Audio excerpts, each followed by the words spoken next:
Mr. President, this is a statement on behalf of the Equality and Human Rights Commission of Great Britain, the Northern Ireland Human Rights Commission and the Scottish Human Rights Commission. We welcome the report of the Special Rapporteur on Extreme Poverty and Human Rights and share many of the concerns outlined in the report. We consider that Professor Alston's findings starkly demonstrate the disproportionate impact of austerity measures on those already living in or facing the threat of poverty. This includes women, ethnic minorities, children, single parents, asylum seekers, and disabled people. The report illustrates that the policies of successive governments have eroded the right to social security and have led to increased poverty.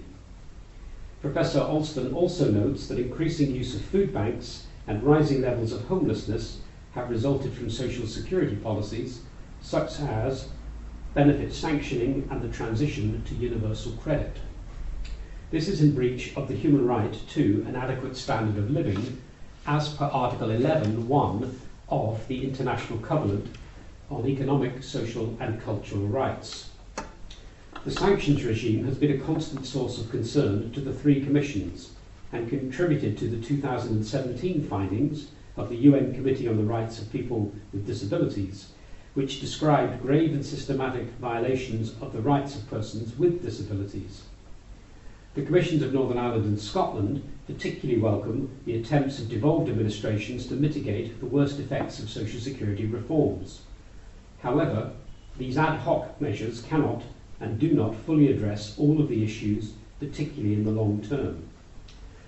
We echo the recommendation of the Special Rapporteur that the National Audit Office assess the cumulative social impact of tax and spending decisions since 2010 in order to identify what would be required to restore an effective social safety net. We offer our assistance to the UK Government in realising this recommendation. The Commissions are disappointed with the UK Government's response to the Special Rapporteur's report.